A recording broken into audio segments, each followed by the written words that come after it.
Parece Latinoamérica. Y más vale que atiendan. Para hablar de cosas de la cultura pop. Para contar sobre frikis del mundo de hoy. Para contagiar la fiebre otaku sin compasión. Y acabar con todo lo que te aburra. Anoni Geek, Smed, Gulbeneco, El Doctor. El equipo más friki trayendo mucha diversión. Síguenos ahora en nuestro podcast y escucharás. ¡Frikitopia! ¡Claro que yes! Hola, hola y bienvenidos nuevamente a otro episodio de esta secta con propaganda otaku disfrazada de podcast Frikitopia. Me gustaría darle la bienvenida a mis compañeros presentes y quiero se presenten con su nombre porque el segundo y el tercero al mando no deben ser olvidados. Hola, Frikitopianos, ¿cómo están? Mi nombre es Anoni Geek y para mí es un placer compartir con todos ustedes en este nuevo episodio. ¿Verdad, doctor? Saludos a los frikitopianos. Le habla el doctor aquí para todos ustedes. Este tema está interesante hoy. Muy interesante. Okay. Me gustaría que mi amiguita Anoni Geek me recordara cuál era el tema de hoy. Bueno, el tema del episodio de hoy es el impacto del anime en nuestra niñez. Pues, así como decía mi tía, de las comificaciones del diablo.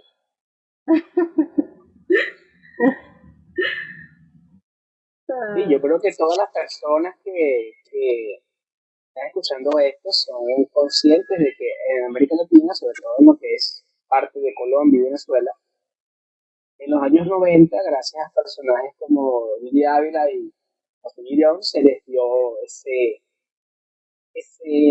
pequeña etiqueta de las caricaturas, los dibujos de los comiquitos del diablo. Cosa totalmente alejada de la realidad.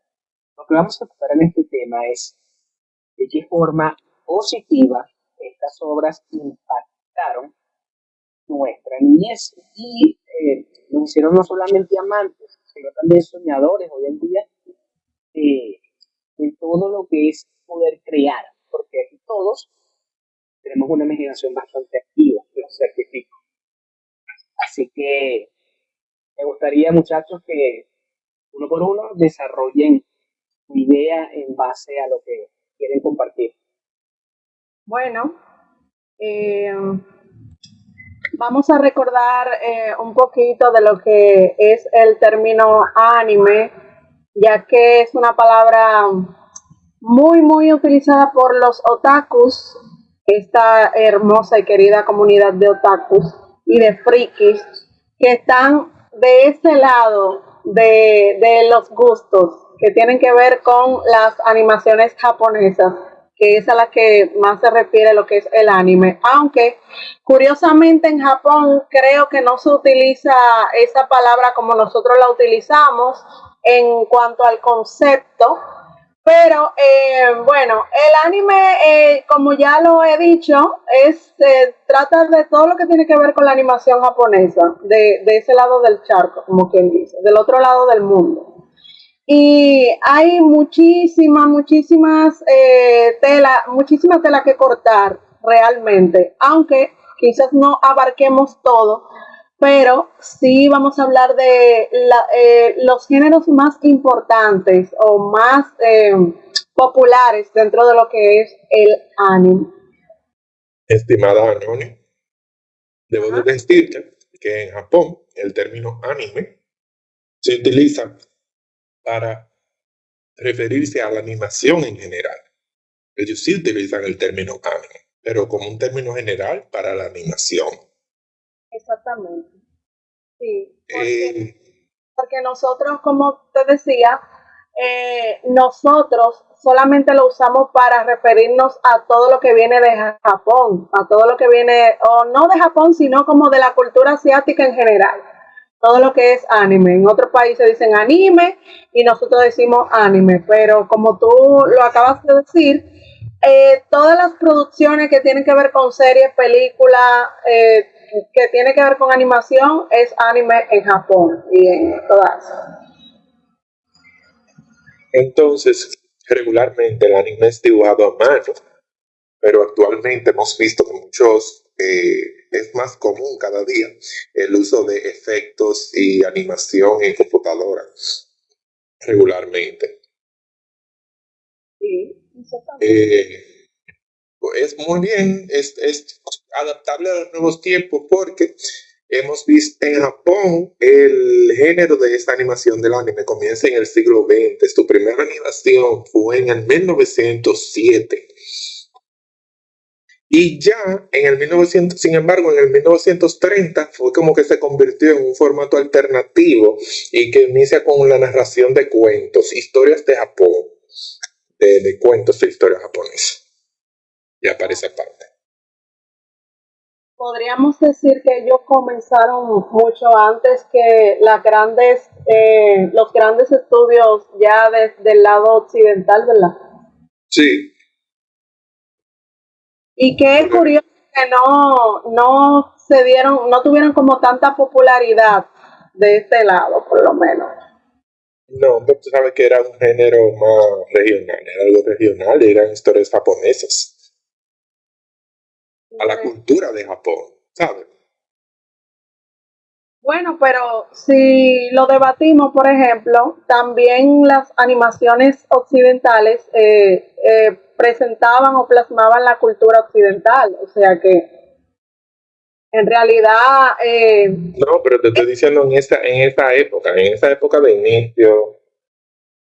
Ok, sí, Fulbeneco. Sí, aproximadamente hasta los años 70, principios de los 80, le costó bastante al anime llegar hasta estas fronteras. De hecho, si no me equivoco, el primer trabajo que llegó aquí fue aproximadamente en los años 72 o 74. Y simplemente fue uno de esos animes extraños vamos a decirlo así, de temporada para los japoneses, que llegó simplemente por primera vez en él. Cuando hablamos en general de que esas historias para este lado del saco tan extrañas, logran un impacto, hay que atribuirle realmente a dos cosas aquí. Y es que la demografía en su momento ayuda muchísimo al impacto del anime en América Latina y, vamos a decirlo así, en Occidente en general. Diríamos que los pioneros para abrir caminos fueron la demografía shonen y la demografía en su momento inicial con esa fiebre de Mazinger Z mecha. Ahora, yo tengo muy agradables recuerdos. Ojo, pasada también por alto uno que creo que el amigo Doctor estará hablando de él, que es el Kodomo. Y en esta categoría entran animes como Medabots, Digimon, ya se me va el nombre de Doraemon, Pokémon. Y todo terminado en Mo. Sí, siempre el chiste aquí era que si no me equivoco, el Mo está literalmente trasladado a lo que tenía que ver con monstruos. ¿Con El nombre original en japonés siempre está algo ligado con monstruos, ¿no? El significado del mono al final del título. Ok. Me recuerdo mucho de algo. Algunos se acordarán, otros no. Aunque no lo crean, el pionero de lo que fue la puesta en escena del anime en la demografía shonen fue Hokuto no Ken. ¿Qué pasa? Dragon Ball se inspira en muchos elementos de lo que significaba para el japonés Hokuto no Ken, un grupo de personajes para salvar el día de un malo. Ahora, ¿qué es lo que hace Dragon Ball tan esencialmente impactante aquí en América Latina? Y finalmente están contando la historia de un niño al principio con una cola de mono que pelea contra otros guerreros y contra un demonio o un monstruo demonio con antenitas verdes. Aunque no lo crean, para nosotros, acostumbrados a ver esos ojos gigantescos de Disney y el final feliz, una historia que contuviera cosas tan bizarras era sumamente llamativa. Yo recuerdo que para mí era casi una misa llegar todos los días de la escuela a eso de la 1 de la tarde. Lo primero que yo hacía, bueno, aquí en Venezuela, era sintonizar en aquel tiempo Radio Caracas Televisión para poder ver el capítulo diario de Dragon Ball. Eso sí, en aquel momento olvidaba la existencia de Dios y fue peor cuando aprendí las groserías cada vez que al llegar al final de la saga de Namek, y ya sabes si lo puse salvo o no, se reiniciaba nuevamente el comienzo de la saga de los ni siquiera a veces la saga de los Saiyajin, a veces se reiniciaba desde el principio del primer capítulo. No, Dragon Ball es una serie tan importante que incluso en nuestro país de República Dominicana fue tan repetitivo. Eso era en la madrugada, en la tarde, en la mañana, en la noche. Eso era a cada rato, pasaban esa serie a cada rato. Eso era... Yo recuerdo que lo daban a las 5, ¿verdad? Que uno llegaba, ya terminaba de jugar o de hacer la tarea y ya lo veía, ¿verdad? Y luego, después lo repetían a las 12. A las 12, para que los adultos que no lo vieron a las 5 porque estaban trabajando, porque no llegaron, lo vieran a las 12. ¡Qué considerado! Y tenía mucha audiencia. Ahora, eso yo sí sé que hubo un capítulo, no me acuerdo cuál, creo que no sé si fue la pelea de Majin Buu, la última pelea, o la pelea de Freezer, pero ese capítulo el país se paró prácticamente, porque todo lo colmado, lo que estaba puesto era eso. Wow. Y tú me dio reguero de hombre grande viendo esa cosa. Yo creo que fue la primera vez del Super Saiyajin o algo así. Pero mira, prácticamente yo recuerdo haberlo visto creo que a las 5 de la mañana, lo pasaban también, a las 5 de la mañana. Eso es increíble, y terminaba esa serie y empezaba de cero otra vez, una y otra vez. Sí, y hay que darle, vamos a ser sinceros, el mérito, porque Dragon Ball fue esa punta de lanza en compañía de algunos trabajos como Candy, Heavy, aunque algunos no lo crean, la demografía Kurosai Yatsura y Ranma y medio es shonen, no shoujo como algunos piensan, fueron la punta de lanza para esa llegada masiva de anime que hubo luego en estos lares. Ya después de los años 88 o principios de los 90, eso fue no fue una llegada, fue una invasión que hubo. Ahora pregunto yo, por lo menos, vamos a retomar un poquito la dinámica. Doctor, ¿qué demografía y qué trabajos marcaron tu infancia que hasta hoy te hagan tener recuerdos agradables y hayan mantenido vivo tus fanatismos por el anime? De shonen o de cualquier género. No necesariamente shonen, de la demografía que más hayas disfrutado en tu tiempo, cuando eras niño, cuando eras inocente. Oh, mi querido, yo era fanático de Pokémon, pero malo. Tú sabes que al frente de mi casa había un terreno baldío y yo creo que los lagartijos que más... No, yo y mis compañeros terminamos la población de lagartijos de ese terreno baldío, cazando de que Pokémon. También Digimon. Tú puedes traer mi hijo, que tú me pones la canción y yo me las canto, bueno, hasta las que dieron aquí, que fue la 3, Digimon Tamers, me las sé todas, me las sé todavía de memoria prácticamente. Y son esos también, y Gundam. Era para mí, era un anime tan cool. Yo creo que se lo daban los sábados, era. Los sábados era que lo daban. Y para mí era tan cool el protagonista. Ahora no tanto después de verlo de adulto, pero, o sea, yo con ojos de adulto. Pero para mí era tan cool. Yo dije, wow, Dios mío, ese hombre el final. Y yo, bueno, ya, eso. No me acuerdo cómo se llamaba el protagonista. Wow. Algo Pero interesante. era Gundam Wing, que se llamaba exactamente la temporada era Gundam Wing. Pero el protagonista aquí en Latinoamérica tenía un nombre y era como este equipo. Ah, y sobre todo no puedo olvidar los Caballeros del Zodiaco tampoco. No los puedo olvidar, no lo puedo dejar porque es que yo tengo una larga lista de anime, incluso estaba, incluso puedo decirte que me gustó y también y colocando pelo en pecho la canción de Sakura Card Captor porque me gusta el anime y me gusta el Espera, me gusta. todavía no vamos Pelo en para pecho allá. con honor. A mí, Con honor. Claro, no me importa. Me encanta.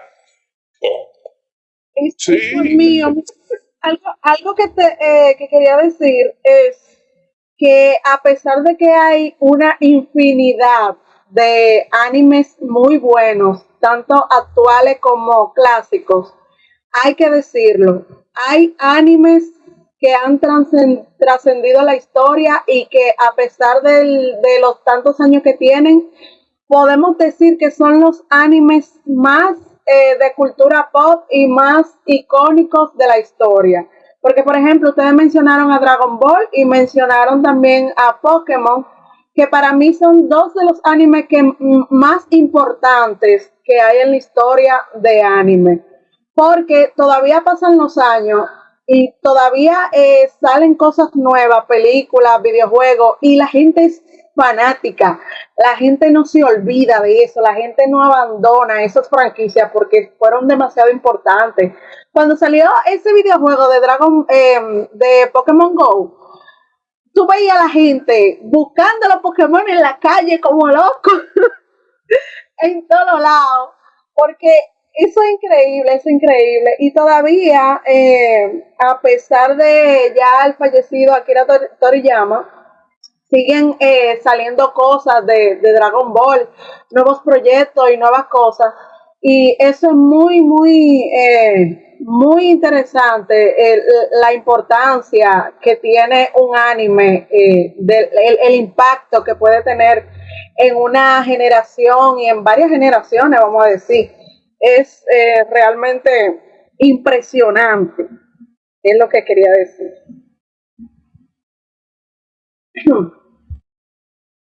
Oye, mira, hay personas que yo considero que nacieron en muchos ámbitos o ramas con el don para cambiar el mundo. Siempre he sido de las personas que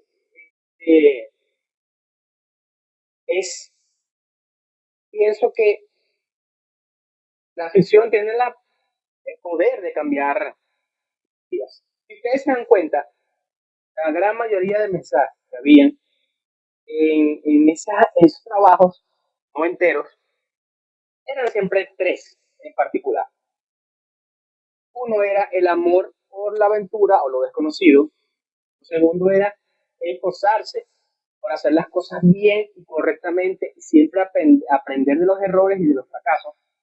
Y el tercero siempre era esa virtud de sacrificio en pos de los demás. Y era algo que muchas personas en su ignorancia o pertenecientes a una mentalidad cuadrada religiosa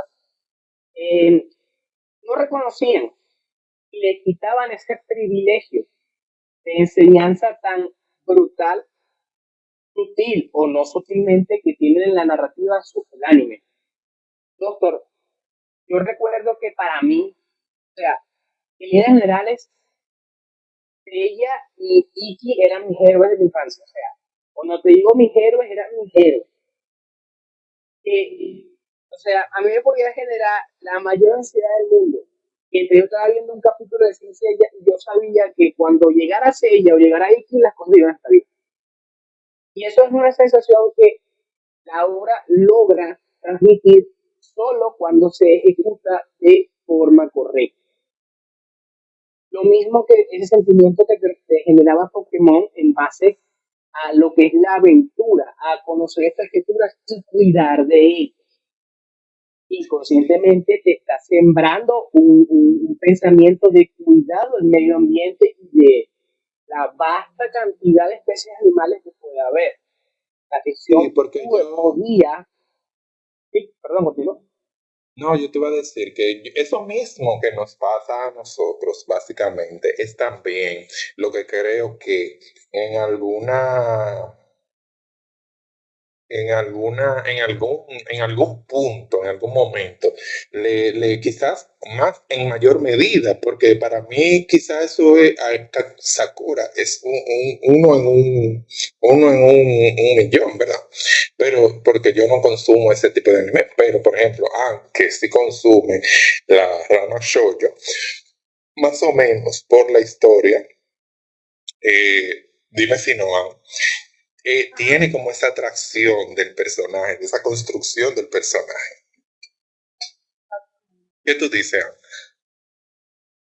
Sobre Sakura Card Captor, tú estás hablando, Sobre ¿verdad? shoujo, te pregunté, que por ejemplo para mí Sakura Card Captor es uno porque me gusta la historia de más, pero hay miles y uno, Sakura Card Captor no es el único, ¿entiendes? Sí, Eso me refiero. como habíamos hablado al principio, el anime tiene una extensa gama de géneros y dentro de lo que es el shoujo, que es el anime romance específicamente, es romance para, por ejemplo, adolescentes y jóvenes, etcétera, etcétera. Y tiene sus pequeñas clasificaciones dentro del género. Por ejemplo, tú mencionaste a Sakura Card Captor, que es un shoujo, pero también es un majo shoujo. También es un majo shoujo que tiene que ver, el majo tiene que ver con magia. Entonces, esa es una clasificación. Pero en mi caso, por ejemplo, yo disfruté no solamente de Sakura Card Captor unos años más adelante, sino que antes de Sakura Card Captor, yo crecí con Sailor Moon, que es otro más, que es otro muy importante ese anime, muy importante. En Estados Unidos ahora es que lo están redescubriendo, ahora hay una efusión de Sailor Moon, porque ellos recibieron la versión que nosotros recibimos, que es como una versión más censurada, en base a las peleas y demás, muy diferente al manga.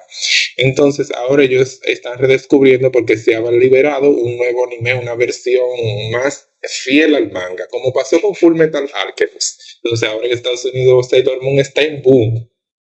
¿Creen? Pero déjame decirle, chicos, que eso no fueron los primeros anime shoujo que existieron. Hace muchísimo tiempo, te estoy hablando de una cosa de hace muchísimos años, muchísimo. Te voy a mencionar ahora mismo que existió un majo shoujo, o sea, un anime romance de magia en el 1966. Lo hizo el estudio Toei Animation. Y el anime se llamaba,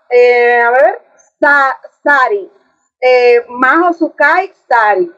En español le decían Sally, que era la historia de una princesa bruja, una adolescente princesa bruja, que vivía así como en un mundo lleno de magia y de brujas, pero ella anhelaba conocer el mundo humano. Y de una manera extraña se teletransportó al mundo humano y intentando como usar sus poderes para atrapar a unos ladrones. Estos ladrones eran dos chicas inocentes, dos niñas de su edad, y con el tiempo se hicieron amigas y ella comenzó a vivir una vida normal, o tratar de vivir una vida normal en el mundo humano. Y lo que me llama la atención, este anime estaba en blanco y negro totalmente. Y lo que me llama mucho la atención de este anime es que su animación y su diseño es muy, muy parecido a, ¿cómo se llama? Este personaje también clásico, el que era como un cyborg, Astro Boy.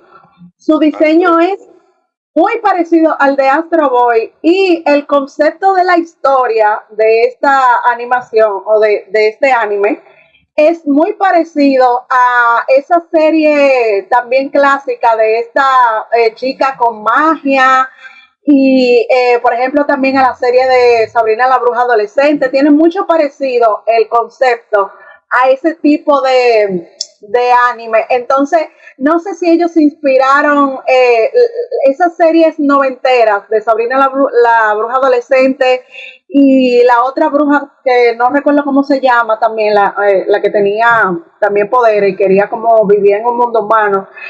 No sé si se inspiraron en este anime del 1986, pero es muy, muy interesante.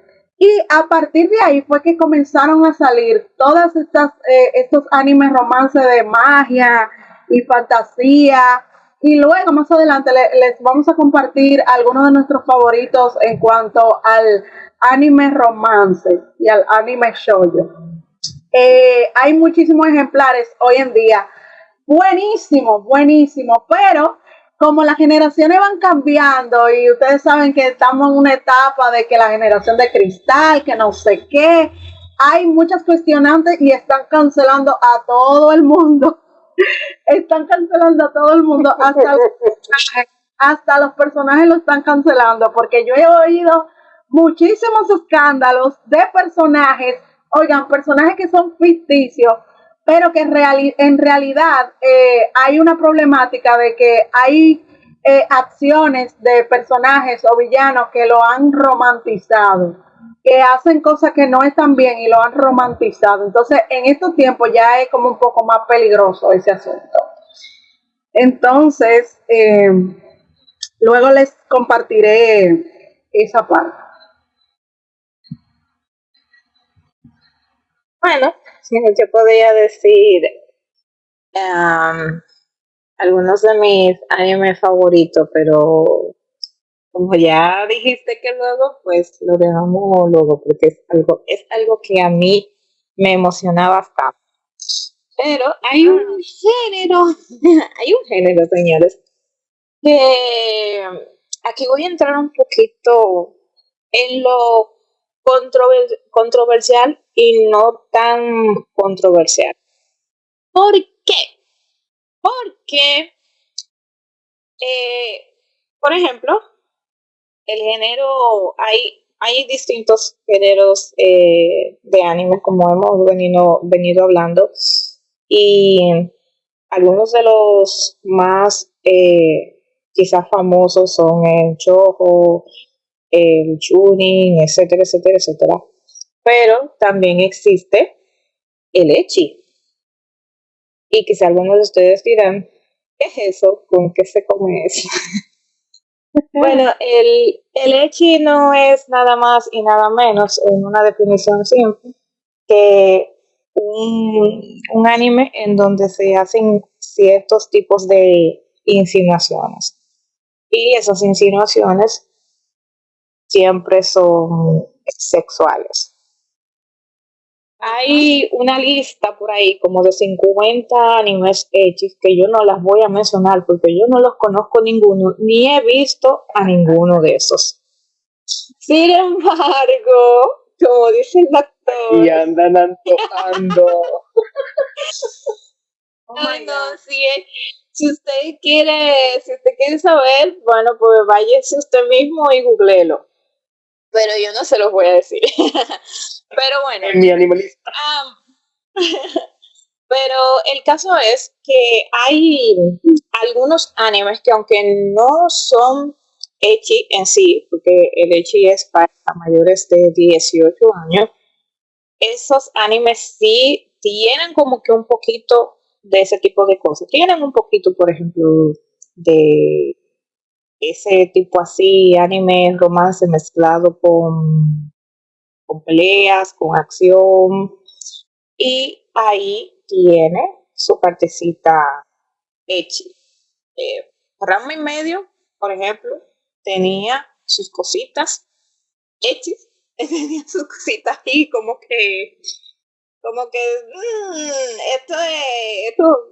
esto es esto, y así sucesivamente. Un anime que llegué a disfrutar mucho, que era el de Sword Art Online, mejor conocido como SAO. Hay una escena que es ecchi, es claramente ecchi, donde la protagonista, el malo malote, le está haciendo cosas, no lo presentan así tal cual, pero tú sabes qué es lo que te quieren dejar dicho ahí, y se están comiendo a la niña. Y tú como que, No lean la novela pero, porque la novela gráficamente lo dice ahí. ay Dios, no me digas eso, porque yo no lo sabía. Sí, Pero no, yo la leí. no voy a ir a ver la novela, yo tengo suficiente con ver el anime y ya. Manga. ¿Tú leíste el manga, Said? Digo, La novela web en inglés, porque lo omitieron en la novela ligera, pero en la web, que es el material original sin editar por la casa de edición, literalmente no sucede solo ahí. Hay también 2 escenas en Alicization, que es un arco que sucede más adelante. wow. Ah, bueno, sí, Fuertecitas las escenas. sí, creo que sí, ya recuerdo. Hubo una polémica. Wow. Pero Oh suelta my- la polémica, yo quiero saber. No, eso es lo que La polémica que hubo. En el extra, Ay, Dios. Bueno, pues por si acaso nos vamos al extra más rápido que tarde. Para mí, animes favoritos, Sakura Card Captor, claro, de la infancia, obviamente. Ranma me gustó mucho. Hubo uno de romance que se llama Akatsuki no Yona, pero ese no es un anime así como que tan, tú sabes, tan famoso. Pero yo me imagino que tiene su público. Es un anime muy bonito. Es una chica que es una princesa. Se supone que ella tiene poderes. No se han descubierto los poderes que ella tiene, pero ella ha ido reclutando personas que son, vamos a decirlo así, tienen poderes de dragones, porque son como quien dice sus guardianes y este tipo de cosas. Entonces, ellos la protegen y tienen que seguir su camino. Ella necesita también retomar su reino porque vino alguien que usurpó el trono de ella, mató a su papá y ese tipo de cosas. Ahorita yo tengo que investigar si ya terminó la emisión del anime, pero es súper, súper, súper lindo y ella no se enamora de uno de los dragones, ella se enamora de su cualquier personaje.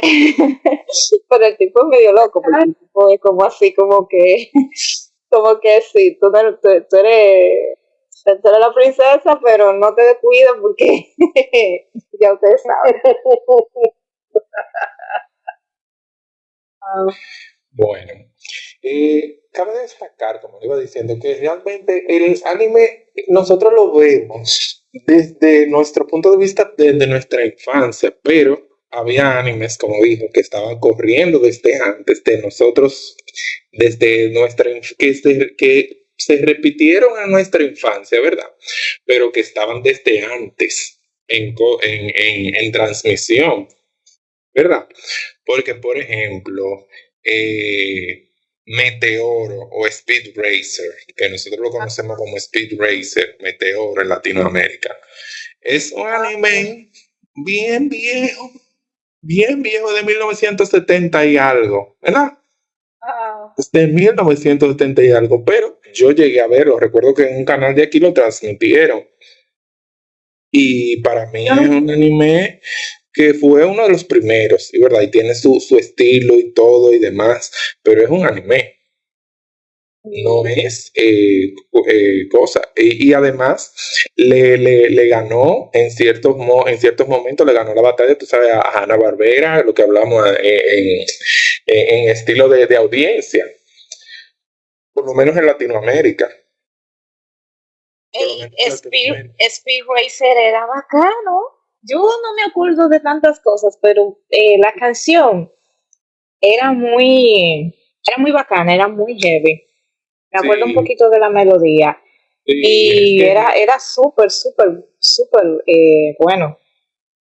Es que todo esto lo que quiere decir es que el anime probablemente en nuestra infancia nos influenció, dejó cosas que nosotros aprendimos, pero también en otras infancias también influenció, viene influenciando desde su creación, y creo que el anime como expresión artística tiene eso, que a diferencia de la animación estadounidense o de otros o de otras latitudes, que realmente el anime tiene una historia bien construida, tiene una enseñanza principal sobre el protagonista o sobre la historia en general, y eso hace que cautive o que enganche mucho con las audiencias latinoamericanas, aparte de que aquí se presentaron muchos animes sin censura, a diferencia de Estados Unidos, que ahora que ellos están accediendo a esas versiones sin censura que nosotros accedimos. Entonces, como le iba diciendo, hablando de censura y demás, hay una parte que tenemos que hablar, como ya Esmeralda entró, que es sobre la censura en el anime, qué cosas se censuraban, qué cosas se dejaban. Pero antes de eso, vamos a ir hablando de aquella escena que quedamos pendientes, pero eso se va para el extra. Gente que nos escuchan, Friquitopianos, hasta aquí ha llegado el momento en que nuestro podcast tiene su edición principal. Luego hacemos un episodio extra, como ustedes conocen, para nuestros Patreons. Entonces, ahora a ustedes pueden comentarnos cuáles fueron sus animes favoritos en la niñez, por qué fueron sus animes favoritos en la niñez, cuál te desagradaba, cuál personaje te desagradaba, cuál personaje fue tu favorito, y así. Cuéntenos todo. Bueno, bye. Chao. Bye bye. Adiós. Cuídense.